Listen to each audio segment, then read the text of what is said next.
The fluorescent lights hummed their mechanical song, a sound that had become Sarah Chen's metronome. She moved through Mercy General's ICU at 11:19 p.m. with the kind of quiet efficiency that made her invisible.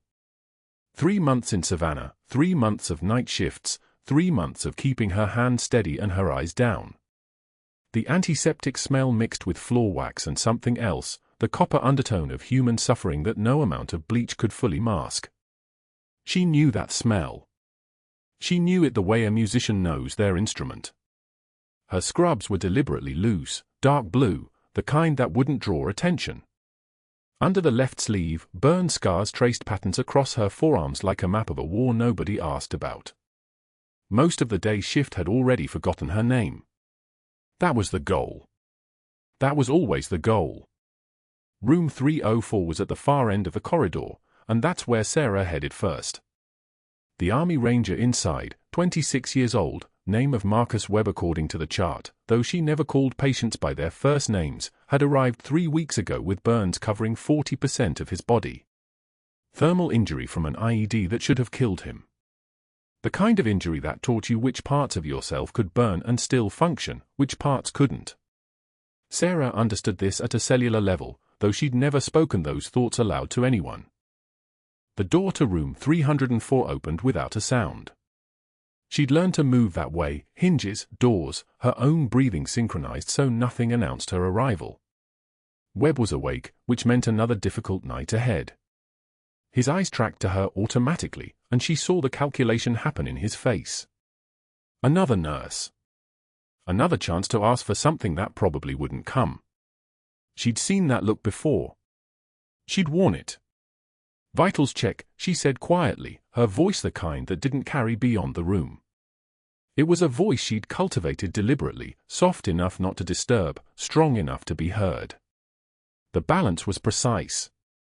She moved to the 4 stand, checking the flow rate with practiced precision. 1 liter per hour, running clean. Her hands moved without hesitation, a practiced assessment that took in everything at once. BP cuff reading 118/72. Heart rate holding steady at 84. O2 sat at 96%. The monitor's green line traced its familiar rhythm across the screen, blip, blip, blip. Sinus rhythm. Stable. She documented each number in the chart with a pen that didn't shake, never had, never would. "How's the pain?" she asked, still not looking directly at him. Her eyes moved to the fluid bags instead, checking volumes, checking labels, checking everything twice because checking twice meant nobody died because of something she missed. "Manageable," Webb said. His voice was rough from intubation last week, from breathing tubes and emergency interventions. Is that actually true, or do I sound like I'm still convincing myself? Sarah paused. That was a question that required honesty. She turned then, and her eyes met his for exactly 2 seconds, long enough to acknowledge him, short enough not to create expectation. "The pain you're describing suggests the morphine drip is working. If it stops working, we adjust.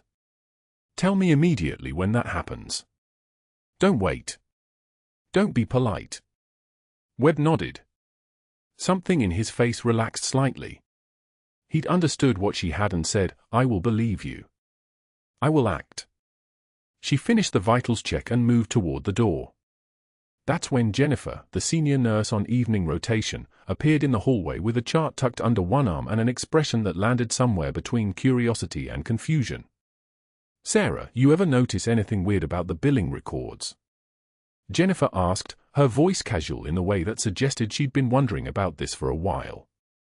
"I was pulling reports and some of the medication charges for our vet patients don't match what we're actually dispensing.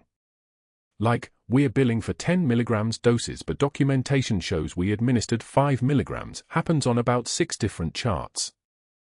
Sarah's hands remained steady. She'd noticed.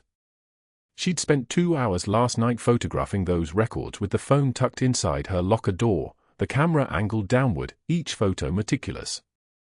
The discrepancies had started appearing about 2 weeks ago, small gaps between the charges and the actual doses. Money moving in directions it shouldn't move. Could be documentation error, Sarah said, which was technically true and technically not an answer. Maybe, Jennifer said, but her tone suggested she didn't believe it. Anyway, if you see anything else, let me know. I'm probably just being paranoid, but something feels off. Sarah watched Jennifer disappear back toward the medication room. The hallway was quiet except for the distant hum of machines. She had photographs. She had dates. She had enough evidence to suggest something systemic, something intentional. She also had an order, 18 years old now, but still living in her bones like a military tattoo, to stay invisible, to not exist, to be the kind of person nobody remembered. The break room was empty when she arrived. The fluorescent lights there had a flicker that made her eye twitch, a small involuntary response to irregular stimuli. She sat at the plastic table and pulled the drawer open. Her locker was technically a filing cabinet. Employees weren't supposed to keep personal items in the break room, but night shift followed different rules. Most supervisors didn't notice. Most supervisors didn't come down here at midnight. At the bottom of the drawer, beneath her spare scrubs and a lunch she rarely opened, sat a pair of boots. Combat boots, aged tan leather, the kind that had walked through sand and dust and cities where the call to prayer echoed off concrete walls. They'd been with her for 19 years. They'd walked through Kandahar during Operation Enduring Freedom when she was a senior chief petty officer in the Special Forces Medical Group, when she'd had a rank and a name and a unit that knew her by both. She didn't wear these boots anymore. She just needed to know they were here, that they existed, that she hadn't imagined the person who had broken them in. The flashback came unbidden, the way they always did when she touched something from before. Her hands moving through a dark compound, fingers checking for a pulse on a local interpreter with a chest wound that probably wasn't survivable. But she'd tried anyway, because trying was the job. Trying was everything. She'd been standing in a medical bay on the second floor when the order came through on the radio: extraction in 8 minutes, everyone out, this unit was being disavowed, this operation had gone wrong, and everyone involved needed to disappear. Not die. Disappear. Vanish from records, from service rosters, from the world's acknowledgement of their existence. She pulled her hand back from the boots and closed the drawer quietly. The ICU medication storage room was temperature-controlled, precisely 68 degrees Fahrenheit, lined with locked cabinets that held everything from antibiotics to emergency epinephrine. Sarah had documented the discrepancies with the kind of methodical precision that had kept people alive during field surgeries. The billing records were kept in a wall-mounted clipboard near the refrigerator, a system that seemed designed for carelessness. She photographed each page with her phone, angles tight, timestamps visible. 10 photos total. Each one showed the same pattern: charges submitted to insurance companies for medication doses that exceeded what had actually been administered. Someone was inflating the numbers. Someone was billing for interventions that hadn't happened. The missing doses were all for veteran patients, 5 different men who'd come through with catastrophic injuries, each one receiving top-tier care that someone was apparently using as a vehicle for fraud. Her movements were economical, practiced. She'd done this kind of work before in different contexts, documenting evidence of things that needed to be reported to people with authority to act. The last time she'd done it, the order had come back to make her disappear instead. She'd learned then not to trust the chain of command. She'd learned to document and stay quiet and wait for the right moment. The storage room door opened suddenly. Sarah's hands were already moving, the phone already back in her pocket, her body angled toward the morphine cabinet as if that's exactly where she'd been heading. Dr. Marcus Hargrove filled the doorway with the kind of presence that expensive education and institutional authority could manufacture. His shoes, Italian leather, probably $2,000, clicked against the tile floor. His badge hung from a lanyard around his neck, the kind of badge that opened every door. He was 47, with the kind of face that had never known actual struggle, only the minor inconveniences of privilege. His eyes moved past Sarah without registering her as anything significant. "Status on the veteran in 304, he asked, his voice carrying the kind of tone that wasn't really a question. It was a command wearing a question's clothing. "Stable," Sarah said, keeping her voice in that carefully constructed register. "BP holding at 118/72. O2 sat 96%. Morphine drip at appropriate dosage. No complications this shift. Hargrove's eyes finally settled on her, but not the way Jennifer's eyes had. His gaze was the kind that measured and categorized and filed away. She was a small, competent night shift nurse with no presence, no ambition, no memorable qualities. She was exactly the kind of person his brain would discard within minutes. "Good," he said, which meant nothing. "Continue monitoring. Let me know if anything changes." He left the same way he'd entered, the click of expensive shoes, the slight pressure change when the door closed. Sarah's hands stayed exactly as they were, motionless at her sides, her breathing unchanged. She'd learned a long time ago that the moment you showed fear, even microscopic fear, people with power could smell it. The staff lounge at Mercy General smelled like burnt coffee and the particular staleness that comes from a room where people clock in and out but never actually rest. 23 people, nurses, residents, orderlies, a phlebotomist, clustered near the vending machines at 11:45 on a Tuesday morning. Sarah stood near the window, peeling the label off a bottle of water, invisible as always. Dr. Hargrove walked in carrying a leather satchel that probably cost more than Sarah's monthly rent. He moved like a man who'd never questioned whether the world belonged to him. 6'2", tailored white coat, the kind of jawline that looked like it had been carved from marble by someone with a personal grudge against humility. He was funny, too, that was the dangerous part. Funny in the way predators are funny, where the laugh comes at someone else's expense and everyone knows it and laughs anyway because the alternative was to stand alone. "All right, gentlemen and ladies," Hargrove announced, his voice the kind that fills a room without shouting. "I'm making a wager. Who wants in?" A resident named Chen, no relation to Sarah, looked up from his energy drink. "Wager on what?" Hargrove pointed directly at Sarah with a smile that didn't reach his eyes. "The quiet little night nurse. I give her 1 week. 7 days maximum. She's going to quit." The room didn't go silent. That was the worst part. It kept moving. Someone laughed.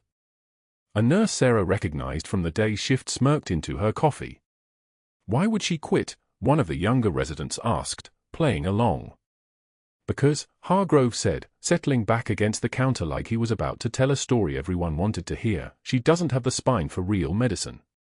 She hides in the dark, pushes pills, changes linens." Real medicine? Crisis? Actual decisions? She'll fold like a cheap suit. He paused, letting the silence do its work. "She doesn't have it in her. And she knows it." Sarah's breathing stayed exactly the same. In. Out. In.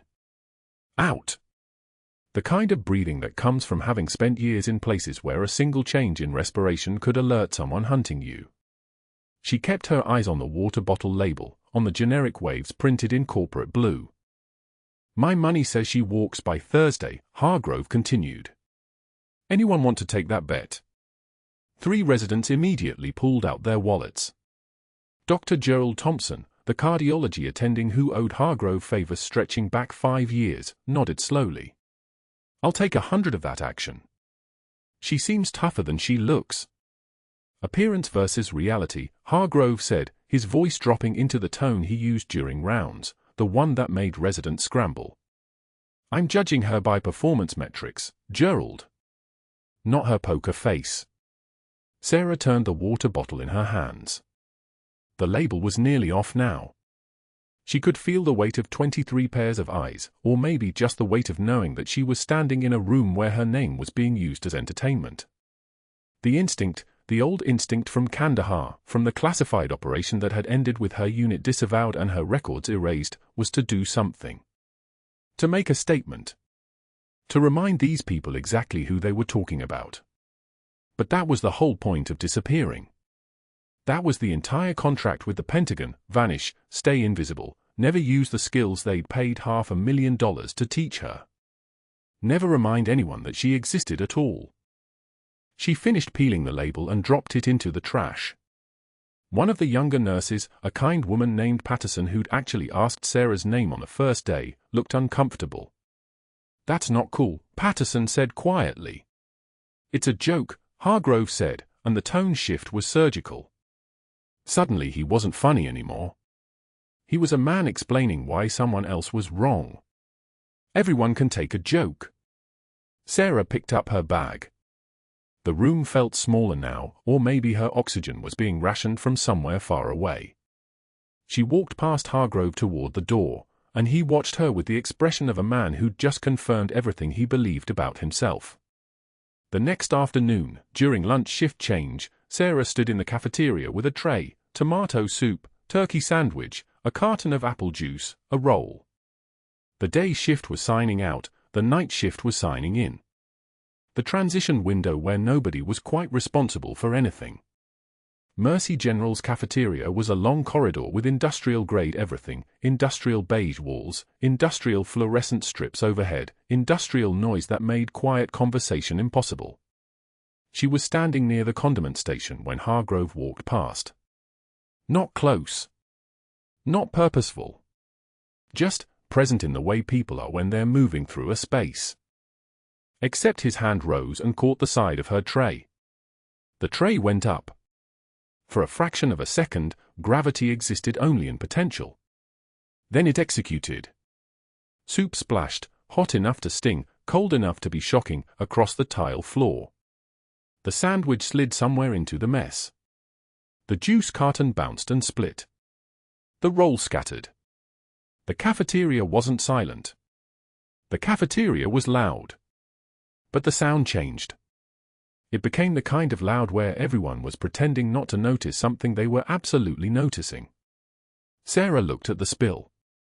Looked at her empty hands. Looked at Hargrove, whose smile had already moved on, whose body language was already dismissing her as not worth acknowledging. She knelt down. The tile was cool even through her scrubs. She began picking up pieces, the broken dish, the roll, the twisted sandwich. Her movements were calm. Methodical.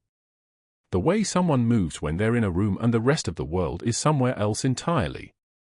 A paper towel dispenser existed approximately 4 feet away. She made a mental note of its location. That's when Hargrove came back. He stood directly over her, waiting until she looked up. Then he dropped a patient chart at her feet. Not gently. With the kind of velocity that suggested he was testing whether she'd flinch. She didn't. "Pick that up, sweetheart," he said, and his smile was the kind of thing that should require a license to display. "It's what you're good at." The room was watching now. Even the sound had changed, had flattened into something expectant. Sarah picked up another piece of broken plate.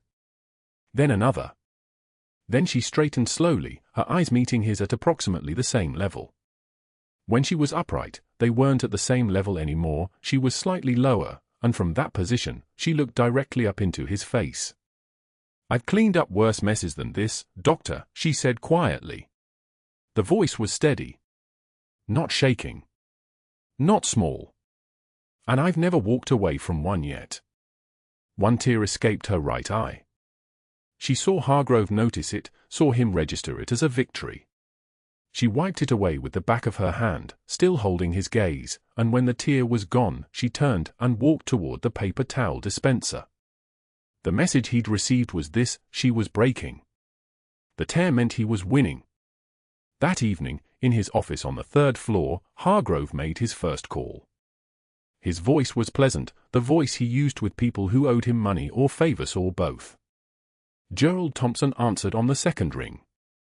"Gerald, it's Richard. I need a favor." Quiet one. Nothing that gets back to administration. In the ICU that night, Sarah checked the medication logs for the patient in room 304. The ranger, James Corrigan, 28 years old, former Army, 3rd-degree burns across 40% of his body from an IED in Kandahar province, was sleeping with his oxygen mask on at 12 liters per minute. His chart showed stable vitals for the last 6 hours. She made a note in the electronic record, her hands moving with the precision that came from 3 months of invisible competence. The clock showed 22:41. 13 minutes into the late shift. The fluorescent strips overhead buzzed their mechanical hum, a sound so constant she'd stopped hearing it weeks ago. She didn't know that Hargrove was, at that exact moment, using a phone call to a consultant in Atlanta to request an objective review of her patient care documentation. She didn't know that he was mentioning concerning patterns and possible scope violations with the practiced ease of someone who'd weaponized bureaucracy before. But she did know, when she returned to her locker during the 2330 medication count, that something was different. The way the items were arranged. The notebooks in the wrong order. Someone had been inside. Someone had looked through her belongings, carefully, professionally, the way someone looks through a space when they're looking for something specific but don't want the owner to know they were there. She stood in front of the open locker for exactly 7 seconds. Then she closed the door, relocked it, and went back to work. But that wasn't the worst part. The worst part came at 1:14, when room 304 changed everything.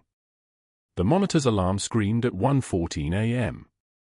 Sarah heard it before she saw it, that particular tone that meant oxygen saturation dropping, the kind of sound that lived in her muscle memory from field operations in Kandahar where hesitation meant body bags.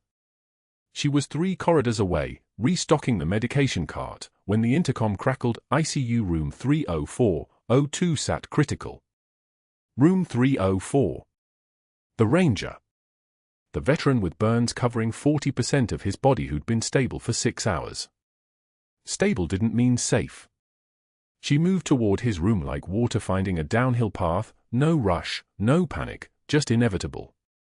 The nursing coordinator called after her, but Sarah was already moving through the ICU doors. The scene inside room 304 was controlled chaos. Dr. Winters, the first-year resident on call, stood beside the bed with one hand on the patient's shoulder and the other hovering uselessly in the air. His face had gone the color of hospital walls. Behind him, a nurse was fumbling with the intubation cart, pulling equipment with the precision of someone reading an instruction manual for the first time. The Ranger's chest heaved. His fingers clawed at the sheet. The ventilator beside his bed wheezed and hissed like a mechanical animal slowly suffocating. On the monitor, 68. 64, 59. The numbers falling like a man dropping through dark water. "Step back," Sarah said. Not a request. Not "excuse me, doctor." Just the tone of someone who'd directed surgical teams under fire.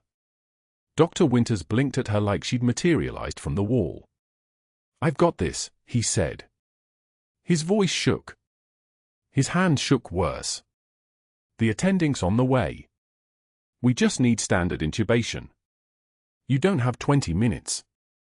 Sarah was already at the bedside, her eyes on the Ranger's face. His skin had taken on that particular grey-blue pallor that meant his body was shutting down, conserving blood for essential organs, beginning the process of dying. She'd seen that color before. In a sand-filled aid station in Kandahar.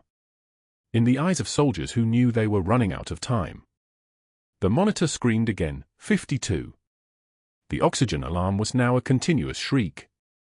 "Get me a pericardiocentesis kit. Now." A nurse froze. "The cardiac team is not here." Sarah's voice had dropped an octave, the way it did when she moved from civilian nurse to something else entirely. "The kit. 18-gauge needle. Sterile field. Move." The resident's mouth opened. "We need to intubate, we need to get him on the vent." "He's not hypoxic from lung failure," Sarah said, already scanning the patient's chest. The distended neck veins. The muffled heart sounds. The blood pressure at 78/40 and dropping like a stone down a well. His heart's drowning in its own sac. Pericardium's filling with fluid. "You intubate him now," he codes before the tube ever reaches his vocal cords. The recognition flashed across Dr. Winter's face, that moment when a first-year resident realized he'd almost killed his patient. Sarah didn't wait for him to process it. The kit was there, a nurse moving with her now, responding to the authority in her voice the way trained people do when they hear someone who actually knows what they're doing. Sarah's hands moved through the preparation ritual with the kind of practiced precision that only comes from doing something in real conditions, not simulations. Sterile gloves. Betadine swab in a spiral from center outward. The needle caught between her fingers like an extension of bone. She felt Hargrove before she saw him. That particular density of presence that came with power and rage. He stood in the doorway with his arms crossed, watching her hands move across the patient's chest. His jaw tightened the way it did when he was calculating how to weaponize whatever he was seeing. He said nothing. He didn't need to. His silence was a promise. Sarah's hands moved anyway.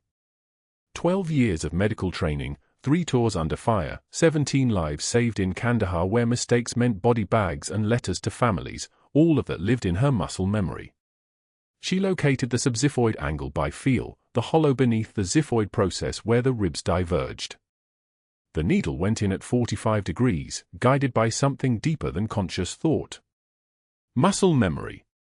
The kind of automatic precision that comes from having done the same procedure while sand was blowing sideways and someone was screaming about incoming fire. She advanced the needle slowly, steadily, listening to the whisper of the tip through tissue. Felt for the resistance change that meant she'd reached the pericardial space. The membrane between life and death, measured in millimeters. The syringe was ready. She aspirated gently, and immediately 50 milliliters of bloody fluid began flowing back into the barrel, fluid that had been crushing the ranger's heart, suffocating it from the inside out. The monitor's screaming changed pitch. The oxygen sat jumped, 68. 74, 81. The blood pressure rose from that catastrophic 78 to 94/56. Not normal. But viable. Alive. The ranger's chest slowed its frantic heaving. His fingers released their grip on the sheet. His eyes focused, still drugged, still sedated, but focused. Sarah withdrew the needle. Placed it on the sterile field. Covered the puncture site with gauze. Applied pressure. Her movements were economical, efficient, stripped of all wasted motion, the movements of someone who understood that in a real crisis, every gesture should count. In the doorway, Hargrove's jaw clenched tighter. She could feel his rage like heat radiating from a furnace. But that wasn't the moment that broke the room open. That came 2 seconds later, when Rodriguez, the retired combat medic in bed 302, 3 beds away with a partially collapsed lung from a fall, raised his head from his pillow. His wife had been dozing in the chair beside him. He tapped her arm gently, then whispered something that traveled through the ICU's fluorescent-lit silence with the weight of recognition. That senior chief-level precision. I know 3 people who can execute that procedure that cleanly in the field. 2 of them are dead. The silence that followed was the kind that happens when people realize they're standing next to something they'd classified as invisible. Hargrove's face darkened from red to something closer to purple. He said nothing to Sarah. That wasn't his style. Control meant calculating the leverage points, not exploding at the moment of impact. He simply met her eyes for 1 clear second, and when he spoke, his voice was measured and cold. My office. Tomorrow morning. It wasn't a request. It was a command wrapped in a promise. Sarah finished her documentation, her hand steady as surgical steel, her breathing controlled. She made notes about the procedure, the timeline, the patient's response. Everything by the book, everything defensible, everything true. The ranger's oxygen sat held at 87. His blood pressure stabilized at 98/54. He was alive because of what her hands had done, because of what her body remembered from Kandahar. By 2:38 a.m., Sarah was alone in the medication room, restocking the cart. She'd changed out of her gloves, washed her hands 3 times, but she could still feel the resistance of the needle against the pericardial membrane. The sensation of saving a life 1 millimeter at a time. Her hands looked ordinary. Calloused in the soft places between thumb and forefinger, scarred from a deployment-related burn in 2011, the nails trimmed short and practical. The kind of hands that looked like they belonged to someone ordinary. But Hargrove had seen something else. He'd seen someone who performed procedures with a precision that didn't come from nursing school or YouTube tutorials. He'd seen someone who moved like muscle memory was deeper than thought. and now he was in his office at 3 in the morning, making phone calls. The kind of calls that people make when they realize they've been underestimating someone and they need to destroy that person before that person becomes a problem. The kind of calls that activate networks, call in favors, and set wheels in motion. His first call was to Marcus Webb, the pharmaceutical supply contact who'd been funneling him kickbacks for 3 years. His second was to Sarah Finch, the board chair who owed Hargrove a favor from a referral pattern he'd established 5 years earlier. His third was to hospital security, requesting that Sarah's access logs be pulled and reviewed for any deviations from protocol.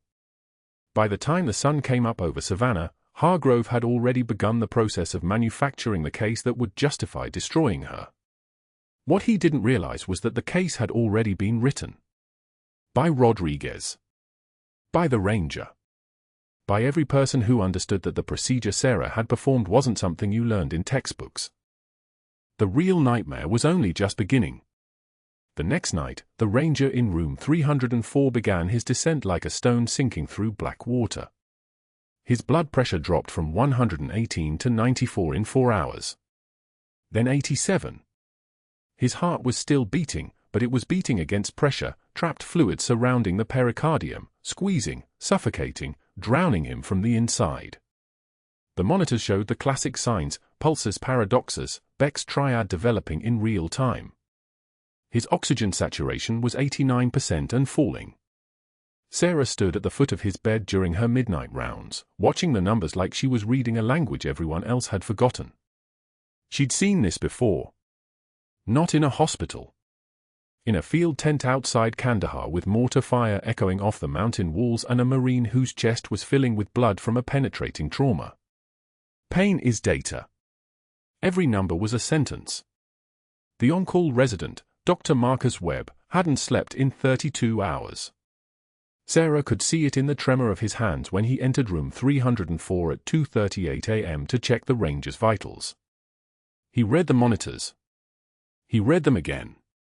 His face went the color of old hospital walls, gray-white, the shade of someone watching a patient slip away and discovering they had no idea how to stop it. His mouth opened. Nothing came out. The ventilator wheezed its mechanical rhythm, indifferent to his panic. "I need to call attending," he said, his voice cracking like thin ice. "You need to do a pericardiocentesis," Sarah said quietly. It wasn't a request. It was a command. Webb stared at her. "I've never done one unsupervised. I should wait for." "He has maybe 10 minutes. Sarah was already moving, already pulling the crash cart closer, her hand steady as surgical lasers. "Attending won't arrive in time. I'll guide you." She didn't ask permission. She didn't explain. She spoke in the voice of someone who had performed this procedure while rounds of small arms fire tore through tent canvas, while her patient's blood pressure was 70/40 and dropping, while there was no attending, no backup, no room for failure. The voice came from somewhere deeper than her training, from muscle memory that lived in her bones. Webb's hands trembled. Sarah's didn't. 14-gauge needle. Ultrasound probe here. She positioned his hands with the precision of someone repositioning a rifle stock in a sniper's grip. The needle goes in just below the xiphoid process, at a 45-degree angle toward the left shoulder. You're aiming for fluid, not heart. Let the needle guide you. If you hit myocardium, you'll feel the change in resistance. Pull back slightly and advance again. She was talking, but she was also doing.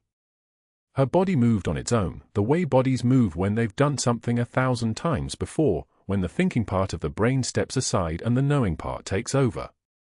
She had the kit open before Webb fully understood what she was saying. Betadine. Sterile field. One measured breath. Webb's hand steadied. It wasn't confidence. It was contagion, Sarah's certainty flowing into him like a transfusion. The needle went in. 3 centimeters. The resistance changed. Webb felt it, she could see it in his eyes. There. He advanced. The syringe filled with amber fluid, hemorrhagic, dark, a lake of pressure that had been crushing a man's heart. With each milliliter withdrawn, the ranger's vitals shifted. The blood pressure climbed. 98, 104. 110, the oxygen saturation rose, 92. 95, 97. The monitors settled into a rhythm that wasn't drowning anymore. Sinus rhythm, Webb whispered, and Sarah heard the wonder in his voice, the shock of a man who had just watched death reverse course. She was already pulling off her gloves when the footsteps came. Dr. Hargrove filled the doorway like a shadow that had learned to walk. His eyes moved from the patient, stabilized, breathing, alive, to Sarah, standing with her hands at her sides, to Webb, who looked like he'd just surfaced from underwater. Hargrove's face went through a sequence of expressions like a man cycling through channels on a broken television, confusion, then understanding, then something darker. A rage so complete and so cold it made the temperature in the room drop. He didn't speak. He looked at Sarah for 6 seconds, long enough for her to feel the weight of his attention, the intensity of his hatred, and then he turned and walked back down the corridor toward his office. His footsteps were sharp. Decisive. The sound of a man making decisions that would reshape her life. He made the calls from his office, his door closed but his voice rising enough that the night administrator could hear fragments through the walls. "Gerald, it's me. I need to talk about the Chen situation. What we discussed in the executive dining room last month." Board member Gerald Thompson, who had received $340,000 in referrals over 3 years. "Patricia, listen, I'm calling in that favor. The OR expansion. I need you to support an investigation." Board member Patricia Morrison, who had been given preferential contracts through Hargrove's influence. "James, this is urgent. I need your vote on a personnel matter. You remember the Meridian Pharmaceutical thing I helped with?" Board member James Chen, who had no relation to Sarah but who owed Hargrove $180,000 in consulting fees. By 6:08 a.m., the outside consultant was already walking through Mercy General's doors. By 9:56 a.m., he had Sarah's patient care documentation spread across a conference table, red pen marking every instance where her documentation exceeded what he deemed appropriate for nursing staff. By 3:53 p.m., the consultant had filed his report, irregularities, unauthorized procedures, practicing beyond scope, failure to follow chain of command. Every perfectly legitimate emergency intervention became evidence of misconduct when you were looking for misconduct. The termination letter came by Thursday. Sarah received the summons at 2:15 p.m., called from the nurses' station to the administrative wing. HR Director Rebecca Walsh sat across from her, the letter printed on official letterhead, her voice professional and sympathetic, the voice of someone following protocol, following the recommendations of the consultant, following the board's preferences. Failure to follow proper chain of command. Practicing beyond her scope. The specific pericardiocentesis was cited directly, unsupervised procedure, unauthorized invasive intervention, risk to patient safety. "We appreciate your service," Walsh said, which meant they were done with her. Sarah's badge and keys were on the desk. Mercy General Identification Number 4847. 3 months of her life, compressed into a plastic rectangle. She took one measured breath. Then she handed over her credentials, her voice steady, her hand steady, nothing about her betraying anything. She walked out of the administrative wing without looking back, her shoulders straight, her pace unhurried. Behind her, from the nursing station, she felt rather than heard the silence spreading, other nurses understanding what had happened, understanding that Hargrove had won, understanding that the night shift's best nurse was gone. But that wasn't the worst part. The worst part came that evening, when the rain started at 5:48 p.m. and didn't stop. She drove to Bonaventure Cemetery in Savannah with the radio off, with only the sound of the windshield wipers marking time. Row 3, Plot 18. Marcus Chen's headstone faced east, toward a city that officially didn't know he'd ever existed. Senior Chief Petty Officer Marcus Chen. Died in service.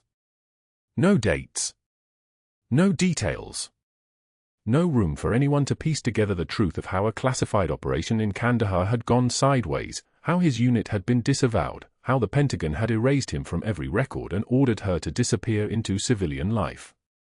The rain hammered against her face like applause. She knelt in the mud, her work clothes still on, her white scrub stained with water that looked almost like blood in the grey light. She pressed her forehead against the cold granite, feeling the stone bite into her skin. "I tried," she whispered. "I tried to stay invisible like they told me. Like you would have wanted." The rain found the spaces between the words. "But I couldn't watch that kid die. The ranger. I couldn't let him go," and now her voice didn't break. It never broke. But something in her chest twisted like a knife. "Now I've exposed myself. Lost everything. And I still don't officially exist. You've been gone 8 years, and I'm still here with your boots in my car, and your name isn't even my name anymore, and I just threw away the only job that would take me, the only place where I could hide." She sat there in the mud for 40 minutes, rain soaking through her jacket, until her 17-year-old son Marcus walked out of the darkness carrying an umbrella he didn't use. He'd followed her from the hospital. He'd watched her walk out in disgrace. He'd seen her shoulders and recognized them as the shoulders of someone carrying weight that shouldn't belong to a single person. "Mom," he said quietly, and stood in the rain beside her. She didn't look up. But she reached for his hand. In her car, on the passenger seat, her worn combat boots from 3 wars sat in a canvas bag, waiting. Marcus looked at them the way you look at a piece of history you've been told never to acknowledge. "Tomorrow," he said, his voice steady like hers, like genetics or destiny or just the kind of certainty that comes from watching someone you love refuse to break, "we're going to the board meeting." Sarah finally looked at him. "Marcus, no. You don't understand what." "I understand," he said, "that they fired a senior chief petty officer because a doctor was afraid of her. And I understand that Mom taught me that some things are bigger than staying invisible." She opened her mouth to argue. But she saw it then, not the 17-year-old boy, but the future man looking back at her. The one who would make his own decisions. The one who would choose to see her. The next morning, the administrative wing of Mercy General fell silent in a way that silence doesn't typically fall in hospitals. The fluorescent panels hummed their usual electric drone, but underneath it was something else, a waiting. I held breath. The board members sat in leather chairs around a mahogany table, their expressions still carrying the residue of Dr. Hargrove's removal the night before, when federal agents had walked him out in handcuffs, his face the color of old concrete. Patricia Morrison was reviewing her notes, trying to construct a narrative in which she'd been misled about the termination circumstances, when the doors opened and a 17-year-old boy walked in carrying a pair of boots. Marcus Chen was slight, with his mother's dark eyes and a tremor in his shoulders that spoke of practiced courage about to be deployed. He didn't wait for invitation. He placed the boots on the table, leather worn soft and pale at the creases, the laces frayed, the soles bearing the dust of places most people would only see in documentaries. "My mother told me to never show these," Marcus said, his voice breaking on the third word like ice cracking under pressure. "She told me to burn them if anything ever happened. That the Pentagon ordered her to disappear, and that meant all of it disappears with her, the boots, the medals, the photographs. Everything. She said that's what the military does when an operation goes sideways. They erase you." The board members sat motionless. Board Chair Michael Jong's pen stopped mid-sentence. "But you need to see who you just fired," Marcus continued, and he opened the shadow box he'd been holding against his chest like a shield. Inside lay medals arranged on navy blue felt. A combat medic insignia. Rank insignia. A single photograph, his mother in desert camouflage, her face lean and certain, holding a blood-stained field kit. "Senior Chief Petty Officer Sarah Chen," Marcus said, and each word landed like a gavel strike. "That's her rank. That's who you just terminated for practicing beyond her scope." The silence that followed was the kind that comes before avalanches. Then a trauma nurse named Rodriguez, a Navy veteran with a scar that split his left eyebrow and eyes that had seen their own share of darkness, stood from where he'd been waiting in the corner. He'd served with Sarah's unit in Kandahar. He'd known why she'd disappeared. And now he opened a file with hands that trembled not from fear but from fury, held on a leash for 18 years. 17 lives saved in direct combat, Rodriguez read, his voice steady as surgical steel. 3 field amputations performed under fire with 98% survival rate. Awarded the Bronze Star with Valor for medical intervention under active engagement. Purple Heart for wounds sustained while treating casualties. Navy Commendation Medal for heroism beyond the call of duty. Each sentence landed in the room like shrapnel. A retired SEAL team leader named Commander Reeves stood next, a man whose presence had a gravitational pull, whose silence could make empires negotiate. He'd been at the hospital for a board consultation, but he'd been waiting for this moment too. Bronze Star, he said, his voice like a tank idling in a garage. The room didn't breathe. Purple Heart. He paused. The words were each their own monument. Navy Commendation Medal. Another pause. And a Navy Cross. Patricia Morrison's face went white. The Navy Cross was the second highest military decoration for Valor. It meant something close to impossible had happened, and someone had walked through it. You didn't just fire a nurse, Reeves continued, and his eyes found each board member in sequence. You fired a decorated war hero because a disgraced physician manipulated you. The doors opened again. FBI Special Agent Torres, lean, sharp-eyed, carrying a folder that looked heavy with evidence, stepped into the room with the deliberate pace of someone who had been waiting to deliver this exact moment.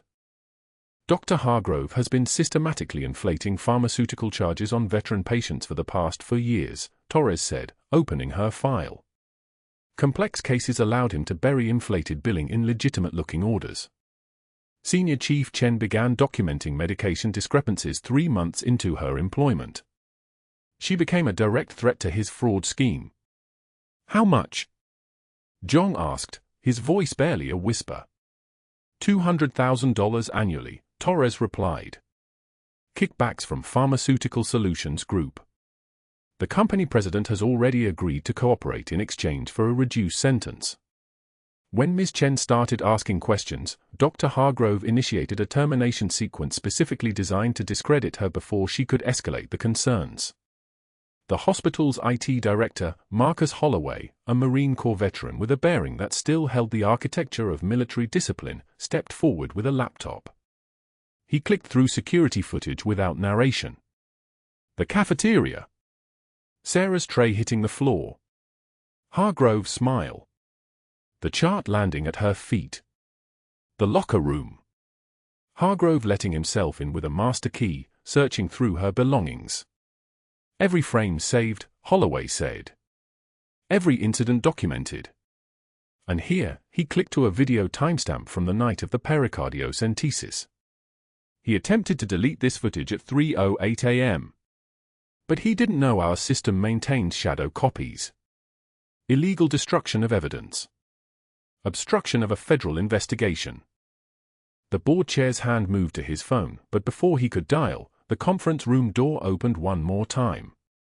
2 federal agents in dark suits. Behind them, Dr. Hargrove, his face the color of spoiled milk, his mouth opening and closing like a fish on dry land.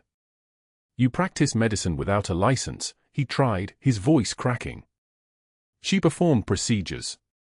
She performed emergency life-saving procedures she's executed 100 times in combat, Reeves said, and his voice had the quality of a final judgment. The only crime here is that you tried to destroy a decorated war hero to cover your theft from the veterans she served with. The agents moved forward. Hargrove's wrists clicked into handcuffs with a sound like distant gunshots. He passed Rodriguez on the way out, and the medic, the one Sarah had saved with the cricothyroidotomy, the one who'd spent 3 months in the hospital bed fighting infection and gravity, lifted his hand in a salute. It was mockery. It was also respect for the woman who'd taught him what precision looked like. As Hargrove was led out, Patricia Morrison found her voice. We were misled. All of us. We were told she was performing procedures outside her scope of practice. We were told there were documentation concerns. You were told by someone with financial incentive to have her removed, Torres interrupted, her tone suggesting this was not a conversation but an announcement. The outside consultant he hired was paid $5,000 to fabricate a negative review. That's conspiracy to defraud, fraud itself, and conspiracy to commit wrongful termination. The board moved quickly after that, in the way institutions move when liability becomes visible. Back pay with interest.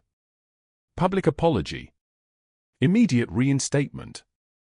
The offer came within the hour, delivered by board chair Zhong himself in a call that lasted exactly 4 minutes.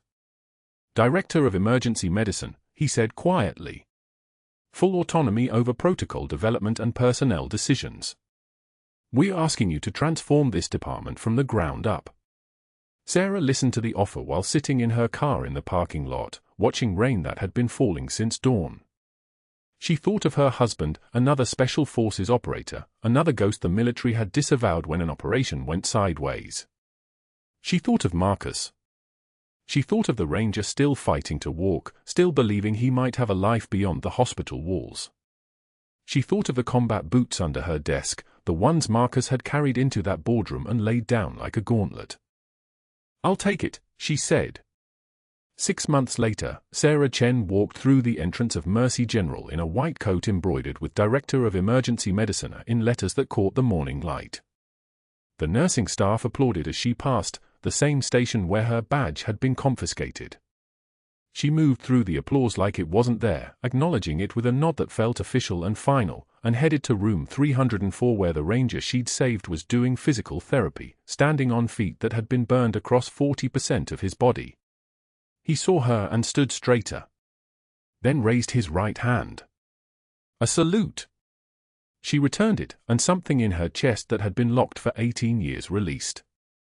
In her new office, she placed the worn combat boots under her desk where she could see them during patient consultations, during budget meetings, during the moments when doubt whispered that maybe she should have stayed invisible. The boots were evidence. They were a reminder. They were a promise kept. Marcus visited with college acceptance letters, 4 of them, all from pre-med programs. "I want to study medicine," he told her. "But not like you. I want the whole degree. I want to operate." Rodriguez came by with his old unit, men Sarah hadn't seen in years, warriors who'd learned what precision meant when you had 8 minutes to save a life and no margin for error. They ate hospital cafeteria food and told stories and didn't need to say what they all understood, that she'd earned her place in the light. Across town, in a community college classroom in Savannah, Dr. Hargrove demonstrated chest compressions to students who checked their phones and ignored him. His medical license had been permanently revoked. Federal prison was 17 months away, a 3-year sentence for fraud and obstruction. He taught CPR for minimum wage, and nobody in the room knew he'd once had a corner office and a network of indebted board members and a fraud scheme that had targeted the people Sarah had spent her life trying to save. A news report played in the hospital break room, and Sarah stopped on her way to the ER to watch it for 5 seconds. Her own face appeared, not from the Pentagon, but from the hospital's official statement of reinstatement. Hargrove's name appeared lower in the article, attached to terms like federal fraud and permanently disbarred. She turned it off and continued to patient rounds. That evening, at the grave that had held her husband's ashes for 7 years, Sarah placed her bronze star against the headstone. The granite was cool under her palm. Rain had started again, falling like it had been falling since that first night in the parking lot. "I'm not invisible anymore," she whispered. "And I'm done hiding." In the ER the next morning, Sarah trained a new nurse on emergency procedures, her hand steady and precise, demonstrating the exact technique for a cricothyroidotomy with a calmness that made it look like muscle memory and not like art. The young nurse watched with something close to awe, trying to absorb technique that had taken decades to build, and Sarah's voice was steady as she narrated each movement. "My husband used to say that true class is what you do when the lights go out," Sarah said, her hands moving through the practice motions of saving a life. "When nobody's watching. When there's no reward. When staying hidden would be easier, that's when you find out who you really are." The new nurse nodded, absorbing not just the procedure but the philosophy underneath it.